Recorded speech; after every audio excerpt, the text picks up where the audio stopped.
So we said today we are going to talk to Shian. He has 8 dens. His name is Jakes or Elias Jakes Jacobs. He goes by the names Bra Jakes, Master Instructor. This man has been in this sport for over 50 years. He has been doing all of these things. You talk about styles or positions and, defending yourself, self-defense, So now, as we talk everything, karate and all of those things, let's welcome Bra Jakes here at VMC Planet Radio. Hey, Jakes, good afternoon, and how are you? I'm very fine, DJ Stan. So we are also very, very fine. We are so happy to be having you right here at VMC Planet Radio, right? Yeah, now thank you to you and the lovely lady that keep you so warm inside, and to all the listeners. It's quite an honor to be interviewed by such esteemed gentleman like yourself. You see, no, he got me there. He said lovely lady, then he said extreme gentlemen like yourself. Yeah, but he said he called you a lady. No, he was tricking me at first to see my reaction. He's very tricky. Yeah, that's why he's a Shihan. Yeah, he is a Shihan. Yeah.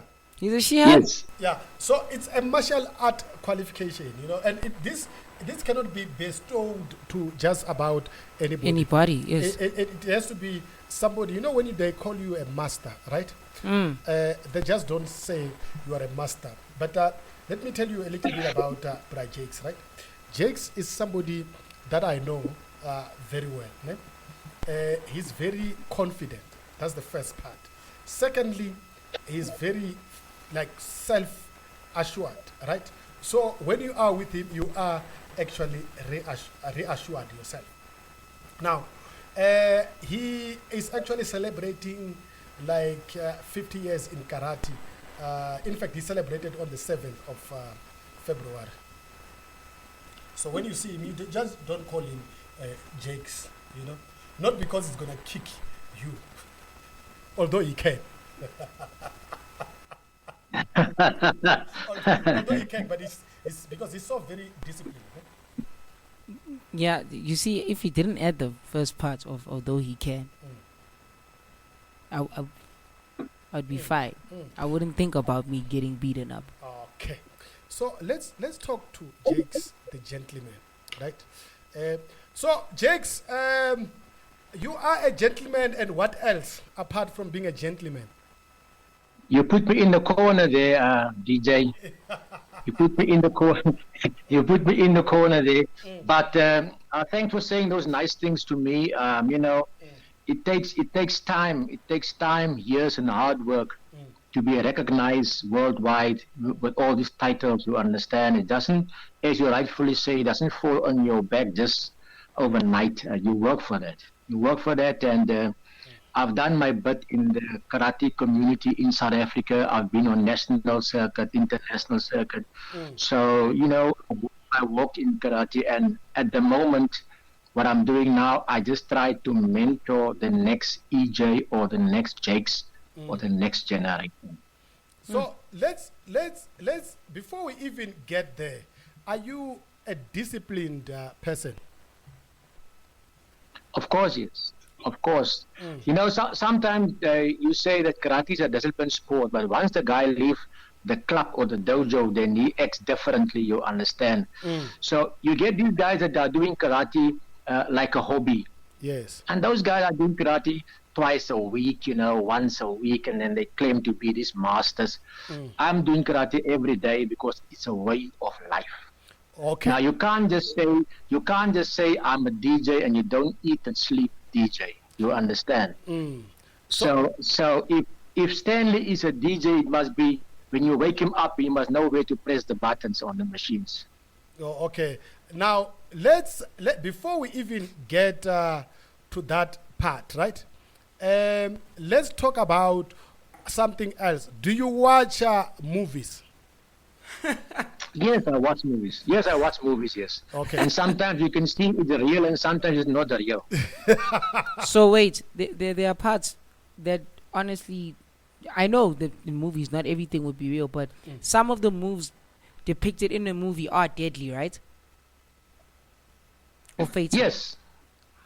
Yes. It depends. It depends how it's executed. You understand? So, Yeah. but do you watch like your ninjas and kung fu or karate movies? I used to watch it back in the day. You know, when I was younger, I was watching Bruce Lee's as I'm growing up. Now that I know the truth of karate, you know, and the Buddha way, it's different now. So when you watch videos now or TV or movie, you look differently at the movie like before. Like if you sit and watch with me, you're gonna get excited about all these other moves. I will think, will it work in the street? Oh, you see. Okay. Now, You see, Mr. Stan does make sense. This thing where you do a backflip and scream "Wah!" before hitting a person. Some people hit as you're screaming. Oh, she's on point. She's on point. except that it's a he, but if you say it's a she, well, maybe. Nah, it's a he.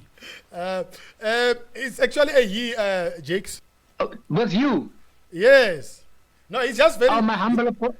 He's just very My humble light. apology. He's just very light in complexion. So what do you say? What do you mean by that, sir? I mean My that. DJ. Okay. DJ. EJ. So let's talk about you a little bit.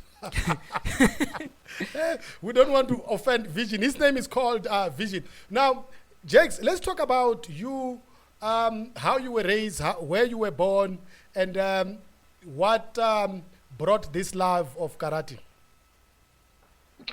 Yeah, you know, I grew up in a place called Kraaifontein, not far from Belleville. And back in the day, it was very tough, not like now. And karate was very scarce.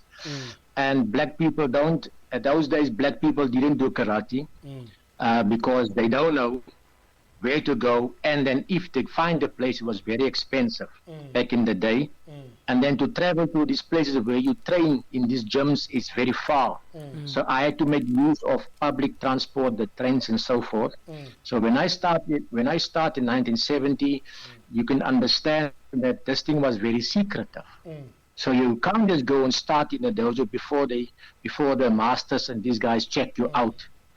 And they will try you, and they were very tough back in the day. So my mother and my family didn't know that I was doing karate, and for 10 years I kept it a secret. So that's how it worked, and I'm very proud to say that you know, hard work pays. Hard work pays. In fact, indeed it does, because now you are a proud Shihan. But back then, when you were 10 years, you did a style called Shukokai Karate style. What style is that? You see, there's 5 different mother styles in the world. That is Shukokai, which stem from Sitoryu. It's a very high stance style. And you get Goju, and which is a more lower stance, almost similar to what you have in Satoryo. Then you get Sotokan, which is a long stance, and back in the day, Sotokan was very, very famous. And then you get the full contact karate, which is practiced mostly now in the townships. And then there's another style, Wadaru, which you don't hardly see in South Africa. So whatever style or clubs there are outside, these clubs are coming from that lineage, you know, or one of the 5. So I'm from one of the 5. Oh, okay. Now, let's go back to 1990 when you were graded the 4th Dan. Who actually graded you?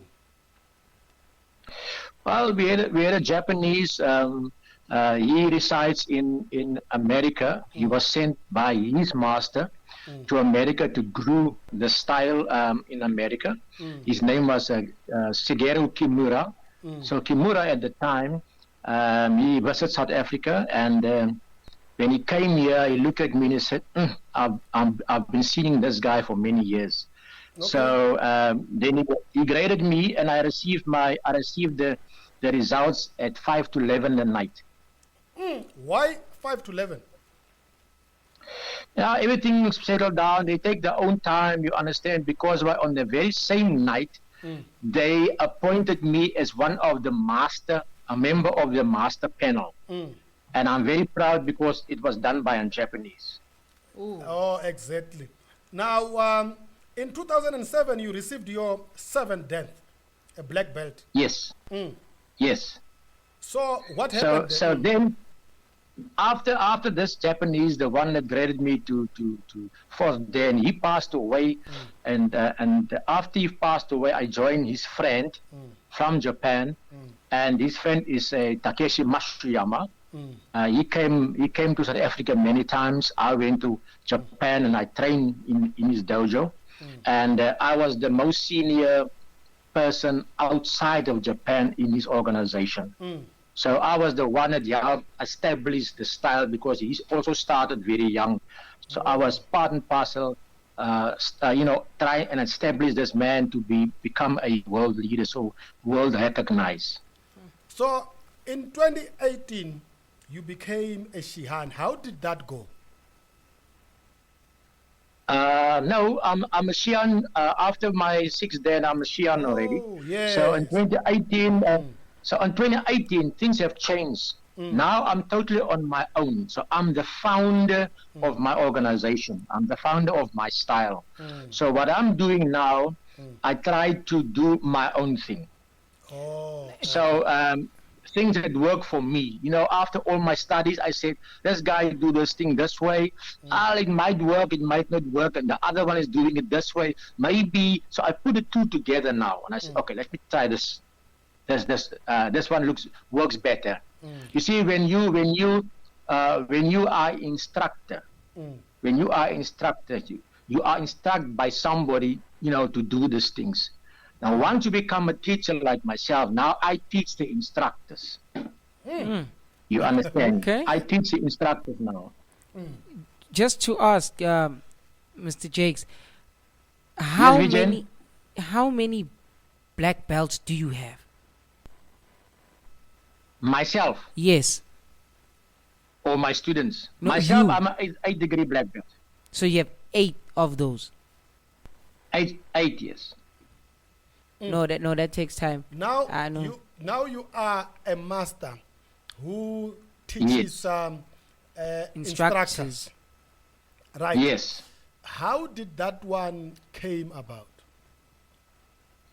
You see, I've been groomed throughout the years. I'm privileged to have the instructors that I had in the past. Every time when you go train with somebody, you learn from somebody, and you put it in your power bank at the back. So every time when I go to a training session or a tournament or wherever I'm going, I try and absorb as much as information that I can. So in 1975, I opened my first school in my area, my karate school. So I started when I was very young as a teacher. So I grew as a teacher over the years. You understand? Now there's one thing that you must remember. Once you become a teacher, it's like a leader become a servant. Now, if you're a teacher, you need to place yourself in the footsteps of this white belts, the people that start now. Because the way I do things and the way the person is doing things is two different things. Because I might do it perfectly and this one struggles, so I need to understand what they understand, So it's not that easy. It's not that easy. Now, if I go to another instructor and I go to him and I go there with a mindset of a black belt, it's going to be difficult for that instructor to teach me something. So as I go to this dojo, I go in there as a white belt in my mind to absorb whatever he's going to teach me. Okay. Now, it's like you. Yes. I wanted to say, in your school, right? From what age do you start accepting students? Well, I've been promoted. I don't do kids anymore. I don't do kids anymore. My daughter is doing kids. She's 4 years and from 4 years and above. So I'm taking the ones from 18 years and higher. So I'm taking the grown-up ones. Yes. And mostly, yes, I'm taking the most 18 years. That's mine, Yes. and above. No. I was just referring to your school itself. So it takes from 4 upwards. From 4 upwards, yes. Oh, okay. Now you You see, when you're 4 years old, your time span where you can absorb stuff is very limited. So if you have this kid and you're going to keep him there for an hour, it's not going to work. And you need to chop and change things. So you must keep him alert and keep him interested. You understand? So 45 minutes, that's it. Because this guy is running around, do all sorts of things, but you start with the basic things like the discipline. You instill the discipline in this person. That's where you start first, before you go to basics. So you also have a referee history. Can you tell us about it? Yeah, I'm a very proud referee because I officiated in the World Tournament. It was in Sun City, and I had numerous. In fact, I was mostly known as a referee in South Africa. And I must tell you, I was the only one sometimes from Cape Town at tournaments, national tournaments. And it's not easy. It's not easy back in the day. We were a few guys of color back in the day. My friend is from Durban, Stanley Koza. He's also a Shian. So these are the guys that was there before me as a referee, and I learned from these guys. Refereeing is a different skill. It's a different skill. You must have the eye. You must catch things. When you see stuff is happening, you must be very quick, very fast, and very observant. So I learned it from all these guys, that was there before me. And today I can say I'm wearing the T-shirt. I've been there. I've done that. So tell us about your official karate history. First, with the time where you became a president of the Karate Boland. You see, as you grow in karate and as you become a leader, people are looking at you and say, but this guy has got more than just being a karate sensei. This guy's got abilities and he's got knowledge that he can share with us. So I was first a referee in the Boland. I was first a referee, and then later on I stand as president, and I had a fantastic crew, fantastic team in Boland. There's table officials, people that work at the tables in the tournament, and we had world-class table officials or tournament officials in the Boland. These are the first people that were graduated Africa. So they when they went for training, Africa couldn't understand how come these people were so knowledgeable in the rules of sport karate. And after I've been the president, then I became a referee on the national circuit. On the national circuit, and then one day I received a call from SASCOC that I must come in because they want to unify the two karate bodies, and at that particular occasion I became then the general secretary for South Africa Karate. So, and also in the same year you also became a vice president of Karate Association in Western Cape, ne? Yeah, so what you have in Western Cape is the big body. There's other regions below there. So I'm from the Unicity or Western Province region. So it's all the small regions combined. We made up Western Cape. So that's actually the dad or the father of the different regions or the smaller regions. So I then because I was a president on Boland, I am then eligible to stand as the vice president or president for Western Cape, provided the people elect you to be there. So because of my position, I then became a vice president of Western Cape, proudly. Oh, okay. Now, you traveled to Scotland in 2009. What was your duty there? I was fortunate. They used me at different places, man. I was fortunate to be the manager of that team.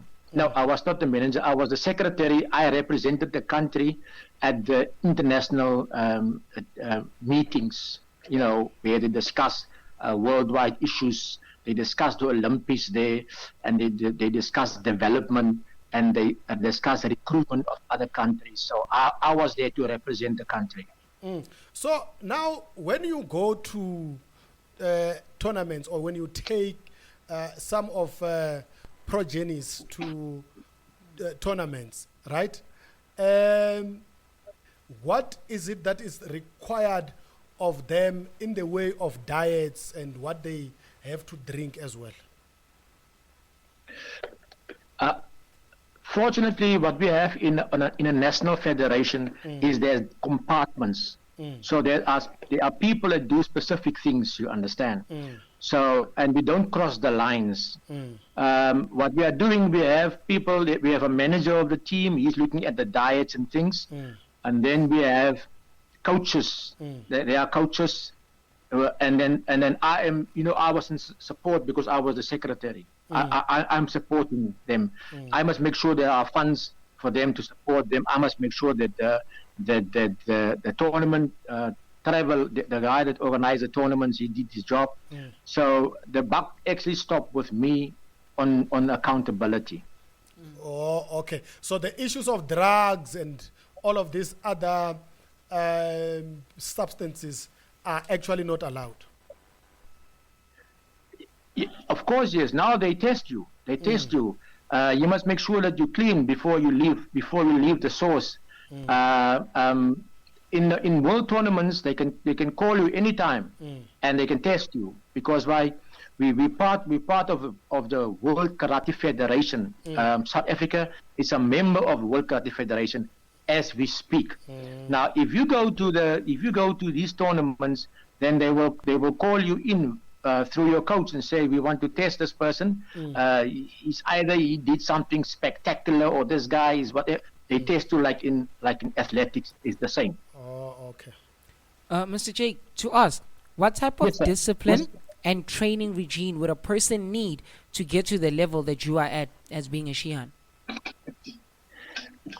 It's a bag full of things. The one thing that you must do in karate is different than in soccer and in rugby. In karate, they train you in your club, in your area. Then you go to the local tournament and they see, but there's something in the student. The student will represent the region in the province. So now he's going to provincial tournament, and the coaches there see, oh, this guy got skills, and maybe I win the tournament. Then they say, okay, this guy, they elect me, and select me and put me in the Western Province or Western Cape team. Now I'm going to the nationals. Once I'm in the nationals and I got my medals, and they say, but this guy's got the tools, the goodies to bring medals for the country. Then they have this like in Free State and in Cape Town. They have high performance centers where they take you to train. But I can be very good in whatever. I need to get exposure internationally. And for our students in South Africa, it's very difficult because we must travel around the world to get that type of exposure. You see, rugby is different. Rugby is in South Africa, so they come to us because we are the world champions. Cricket, we are very good in cricket, but karate, European guys, they are very good. So we need to go there. And then you must remember, now that I'm the South African champion, I must first become a Zone 6 champion and an Africa champion. People must see me going through those phases, you understand. Now, once I'm at world level, you got people like referees. Now these referees are watching, and they know all the athletes from the different countries, and they know now who is the best. So you tell me, if I play golf against Tiger Woods for the first time, I can beat him because it's an individual sport and I play golf. But karate is different because there are people watching you. And sometimes I see or I don't see. So we need that exposure. We need the floor time. We need floor time. You can see we had now three athletes in the qualifier tournament in France now. And they were good. They were very good. I watched them myself. They were very good. But those other guys, they were just better. They were just better because they used to perform at that level. There's no stage fright. These people are living them out because they're there every second week. They're up in Europe. Now, I must pay 45,000 to get to those places. And we don't have that kind of money, you understand? Okay. Would you say that karate is an expensive sport for individuals? 150%. I will tell you that because my daughter was the since 2012 she was the SA champion, Zone 6 champion. She was second in Africa. She was 55 in the world. So I can tell you, I had to cough up money. No sponsors. No sponsors. Not in karate. Not in karate. So, but when you represent South Africa as well, do you get to be subsidized as well, or you don't? No, you don't. Depends if there's money in the coffers of the National Federation. If there's nothing, then you don't get. They will send you the bill and say you must pay so much, and that's it. You pay for your gear, you pay for everything you pay. Now, let's talk about the gears and the belts. Now, I see there are different belts, but there are also different gears as well. Is there any representation of, let's say, or symbolism of different gears? You see, if you have a white suit on, a white karate suit, that's the traditional. You will get some of the guys with black, with red, yellow, but it's not for us traditional. You understand? Okay. But once you have a yellow karate gi on, it's not for me to criticize you. You understand? But it's to accept. But for me, white stays white. Oh, okay. So because karate is a pure art. It's a pure art. I must be white. Oh, okay. So let's talk about your journey to Maputo, where Saskok wanted you to go there. What happened there? Did you go? Yes, I was asked by the ministry to go to Maputo to give technical advice. Now you can see if the country called me to go to another country to go give and provide those people with technical advice, I can't be a mukhu. So you can't be a khashu. No, you can't. You can't. You must be somebody. You must be a some. So I was there, and I went there on my own. I stayed on my own, not with a team. So I had to teach the officials, the tournament officials of Maputo, the new system. So fortunately for me, the president of Karate South Africa at the time, Sian Leon Beach, he was the CEO of the Northlink colleges. So me and him were tight at the time. So he was there. I had support from these guys, and we could teach them. And the games, the all African games, went well that year because we were there to support them. Oh, okay. So again, in 2011, you actually also represented South Africa as a general secretary, at the Commonwealth Karate Federation. So that was in Australia. So you have traveled quite a number of countries. Yeah, I've traveled extensively. I was in Australia. I've seen many countries, and you know what? When I step off, I could see these people don't play. I had my biltong. I had to throw my biltong in a bin because these guys are going to lock you up when you have biltong. So it was quite the experience. It was quite the experience when you go there. And yes, I went there as a secretary. Once again, I had to attend the meetings with the president. And on that particular time, the president of South Africa, Karate, was then elected to be the president of Commonwealth at the same event.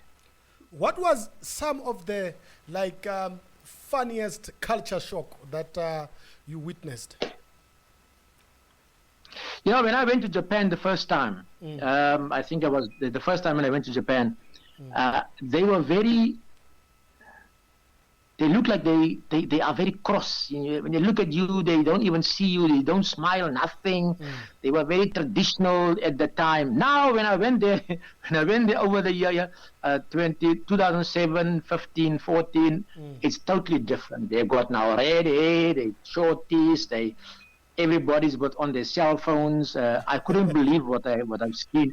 These guys are westernized now. They're different. But I'm gonna tell you one thing. It's going to be a culture shock for anybody to go to Japan. You won't believe it.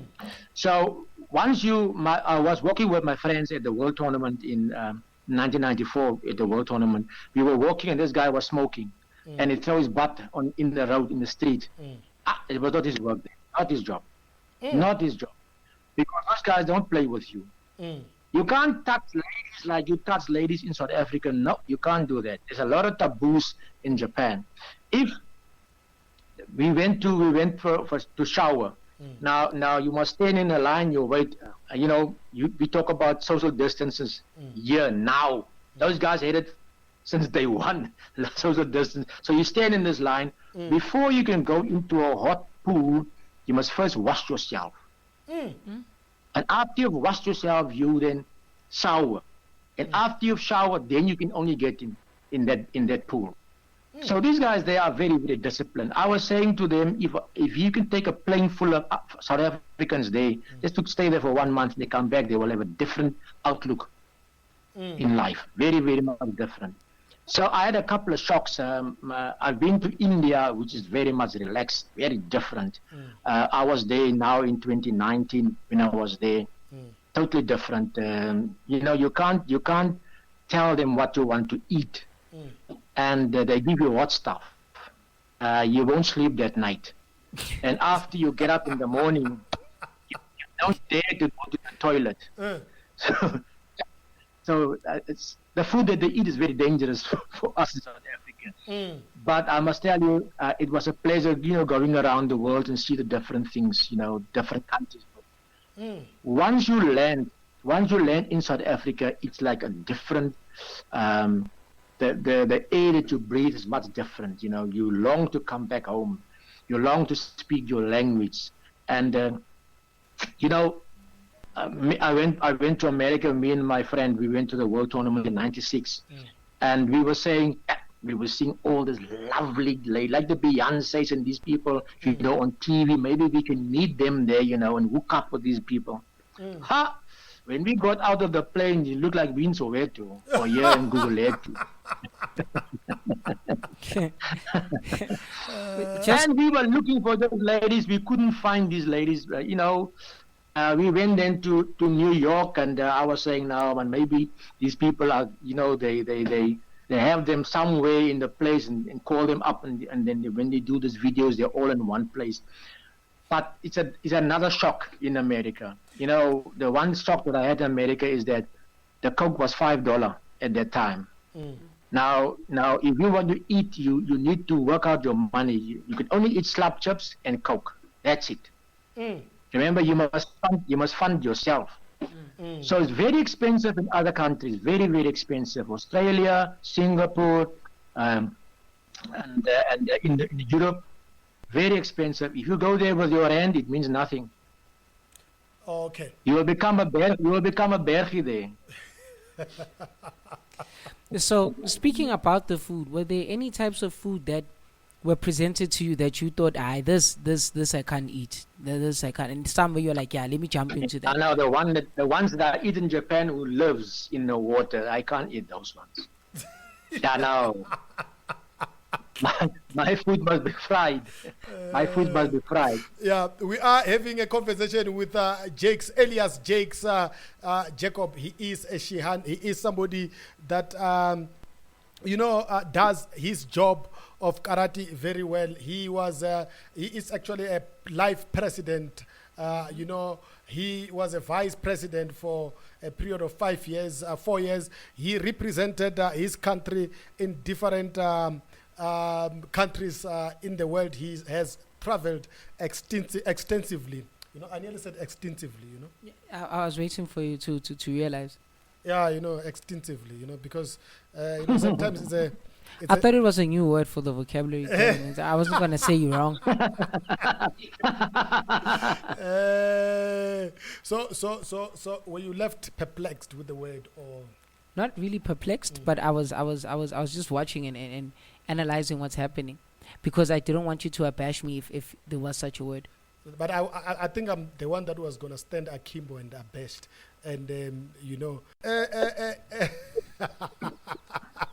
So, Jakes, so I want to talk about something. Have you ever been attacked? Oh, yes. Let's hear that. Of course, yes. And How many times and how did it go? You see, when you're younger, when you're a young bull, Yeah. I used to test my skills when I was younger. I was a reserve policeman, you know, and I was saying to my colleagues, if I must stay a police, I'll end up in jail because I like to test my kicks and my punches, you know. So then I quote to being a reserve. But as you grow older, you get cleverer, you understand, and it's not nice to hit people unnecessary. So you, as you grow up, you have more respect for life, and you have more respect for the next person. So I haven't fight for many years now because of that philosophy that I'm having, is that, you know, I teach people to fight. So there's no need for me to fight. And if you fight, what do you gain of that? You understand? For every action, there's a reaction. So I might be hitting you and you have a blue eye, but did I achieve anything? Nothing. Because I might be saying, but I'm stronger than you, I'm faster than you. It means nothing. I gain nothing out of being brave and all that. So I've stopped doing that. When I think in my late 30s, I've stopped.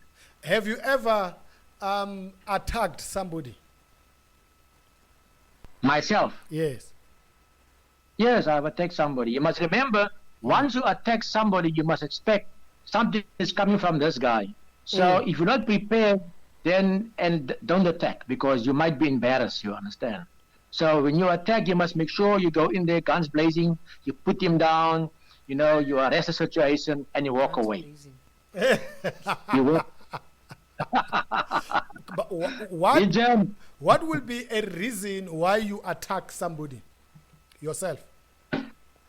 Yeah, you know, when you get provoked, and I'm talking about now in the early years, when you provoke me, you understand, then it's different. Now, and when you swear at me, and especially when you use my mother, and you swear at me with now I'm different. You can say whatever word you want to say. It's going to be very tough for you to get me cross. You understand?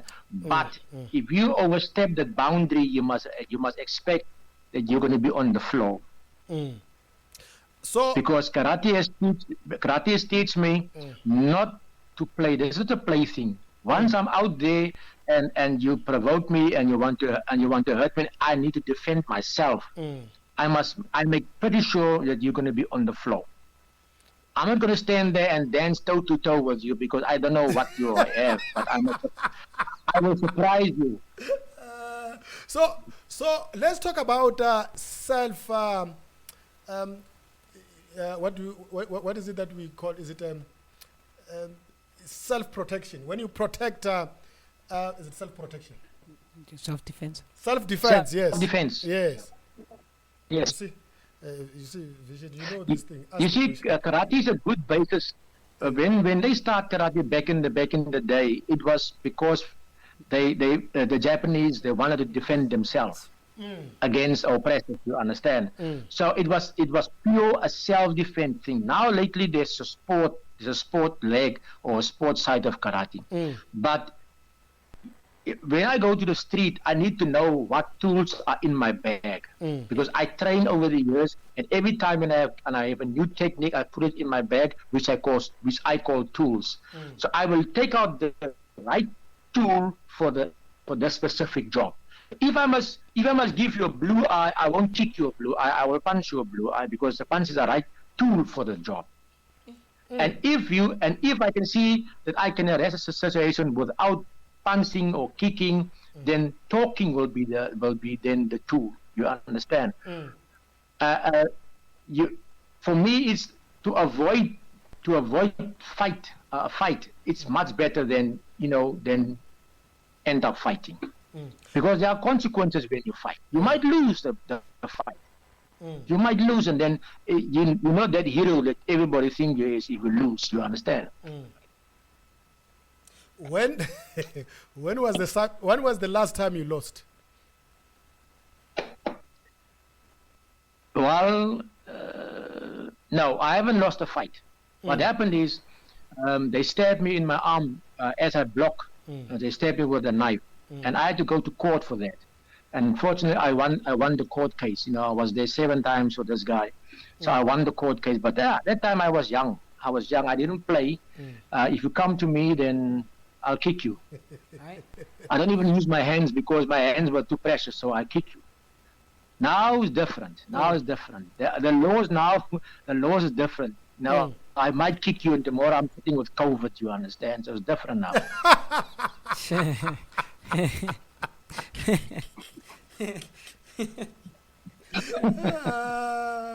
All right. We are gonna drink water a little bit. Don't go anywhere. We are still talking to Bra Jakes. I like to call him Bra Jakes. If you're looking for a production house with a variety of services that meet your expectations, look no further. At Mulambo Media, we provide all types of recordings, including audio books, music, sermons, media solutions, publishing, marketing, and distribution. Mangabe quality kuyinto oyifunayo, ungabe usahlehla. iMulambo Media ikhona izogculisa izidingo zakho. Mulambo Media, ayazi indlela. You are now tuned into VMC Planet Radio Beyond Tomorrow.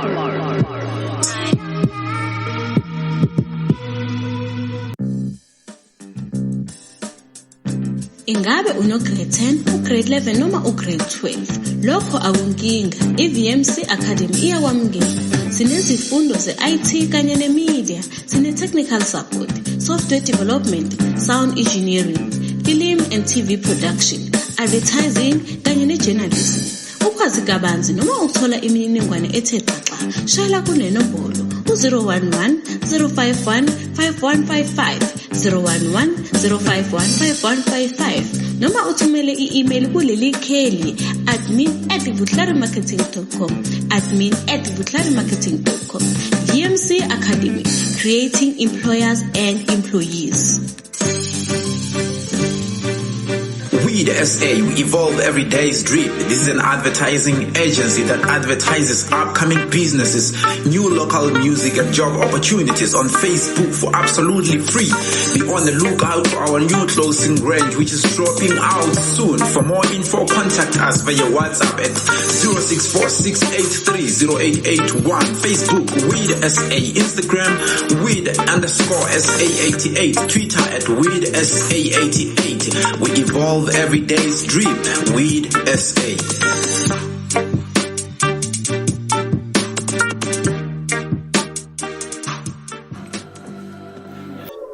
Welcome back. We are still chilling with Jakes Jacobs, and you know what we like about Jakes? I think is that how easily disciplined and entertaining he can be. You won't say he's like. I won't lie. I was waiting, the movies lie. The master is not fun. I want us to dedicate 5 minutes talking about movies and all of those things. Yes. Right? But first, let's talk about some of the accomplishment that actually you feel that they stand out, Bra Jakes. I can tell you, I think it's 1997, I think. The World Tournament was in Sun City. Yes. The World Tournament, it was hosted by South Africa. That is a milestone. And I was a referee then representing my country proudly at that tournament. And there's another sensei. He's from Johannesburg. He's Shian Imtiaz Abdullah. So he did wonders for me. He put me, on the road in with these guys in Africa and in the world to become, a referee that South Africa can be proud of. So I was in this tournament, and I look across the floors, and I was saying, wow, so many big karate stars are in this floor. Then next to me was a gentleman sitting, a Japanese guy. And this Japanese, I think he was in ninth then or something. And I look at this guy, and lo and behold, it was the actor. He is playing in Conan the Barbarian with Arnold Schwarzenegger. He's the one that actually teaching Arnold to fight with a sword. So he was a referee with me on the same floor. So I was like, fortunately for me, I was not starstruck at that moment because by the tournament went on. But I've met, these big stars at the circuits where they come and watch tournaments and so forth. I've met many great instructors, over the years at different countries. That for me it's a blessing. That's a blessing. That's a blessing. That was my highlight. And the other highlight was there was a tournament in Standard Bank Arena in Johannesburg, and the tournament went on. People are getting injured and so forth, and then all of a sudden there was an announcement made by the tournament coordinator, and he said, ladies and gentlemen, we stopped the tournament. We're going to withdraw all the referees from the floor from South Africa. There's too much injuries and so forth. So here we all stand because the floors were full of South African referees at the time. Then they said we're going to brought in the international referees, which they did. And I was waiting for them to take me off the floor, but they didn't. So a gentleman from Senegal, he came to me and said, you stay on the floor. I said, why? He said, no, you stay on the floor. So my partner, his name is Shian Dave Muller, he's from Durban. Me and him, we were staying on the floor as the only South Africans then on that floor. So everybody was asking, but why not them, when you put it. So I didn't represent the country at that tournament also. That's a milestone for me because everybody else was taken off.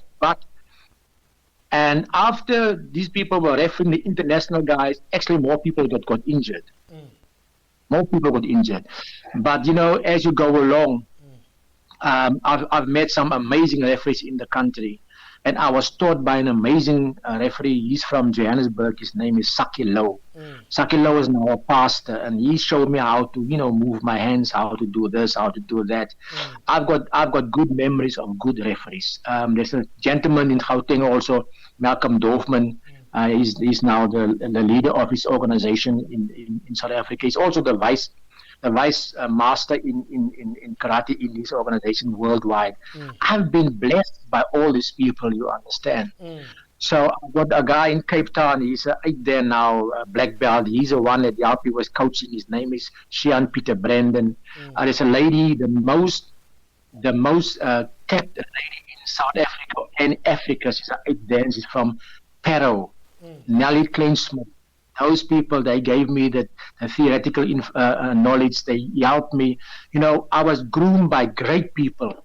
And without them knowing, I was growing very fast to become one of the formidable referees. Back in the day. Oh, okay. Now, how many members of your family are into karate? Only me and my daughter. Oh. And she's also an instructor now. She's a fifth dan, and she's also instructor. So she is also a Shian? Not yet. Oh, okay. All right. More belts. Not yet. She's got 5 black belts. 3 left. Then. No. It's 5 belts to become a Shian. 5. No, with us it's 6. With us it's 6. You must have 6. Oh, you must have 6. Belt. No, okay. Yes. No, vision. You were right. No, okay. let's now talk about movies and the moves that we see in karate, right? Especially karate movies, right? Yeah. Most of those, are they according to their styles of karate? Now, if you take a guy like Jackie Chan and you say he's doing Chinese boxing and you see what he's doing, he's more like an acrobat, he's more like a gymnast. Okay. So gymnast, yeah, he's doing all the moves, but it's more for show. It looks better on the big screen. You understand? If you take a guy like Steven Seagal, oh, that's a different kettle of fish. Steven Seagal, he don't play. He's the most close. He's fight close. He's doing Aikido, so he's a very, very dangerous guy. But I suppose that the actors like Jean-Claude Van Damme and these guys, they are compelled to do the moves because of people want to see these flashy and fancy moves. You understand? They won't do that when it goes to the street. They won't do that because in the street it's different. If you look at Chuck Norris and Bruce Lee's fight at the Colosseum, you can see people don't fight like that in the street. They don't. He's right. It looks good, but you don't. The first thing you do in the street, when I stand with Stanley, DJ Stanley, when I stand with you in the street, I give you a hell of a clap, nice smack in your face, and then it shook you up, and you don't know for a moment what to do. You understand? So you do things differently in the street than in the movies. But the guys in the movies, if I did early in the 80s, when there was no TV2 back then. We were in Cape Town, in Upper Cape Town, and we were doing some sequences for the TV. And almost a half a day we were busy with this thing. And when it was on air, it was 30 seconds. I've killed me for a half a day for 30 seconds. So you can understand these people. They perfect the move. You understand, because they mustn't be mistakes. They have done this thing hundreds of times before they go to the screen. Now, Brajex, thank you so very much for paying us a visit and becoming our guest at VMC Planet Radio. This show is called Second to None. We make ordinary extraordinary. And then we know you are actually extraordinary as well, because we just made you extraordinary now, Brajex. Can we just say one thing? I've lost an icon, a dear friend. Steve Kakana, and just my condolences to the family of Steve Kakana. He made us proud. He is just a phenomenal guy. He could sing amazing, and you know what, his career, you can see what he has done over these years, and he will be missed in the country, and hats off for this guy. He's a real legend. Thank you very much, DJ Stanley. Thank you so very much, Brajex, and thank you for paying tribute to Steve Kekana as well. I can see you are somebody who's actually abreast with the current affairs and all of those things. Thank you so very much, and all of the best for your future endeavors, Brajex. We'll see each other when we talk to each other, and also when we visit each other, either to Joburg or Cape Town. Thank you so very much. Domo arigato gozaimasu. Domo arigato. Domo arigato. That was Brajex Elias. EJ said so. That's what. And that's the bottom line. And that is the bottom line. That is the bottom line. So let's look for a song that we can play him out with, and then from there we say bye bye, because it has been a fantastic, nice show right here at VMC Planet Radio with myself, Vision. He calls himself the Visionary.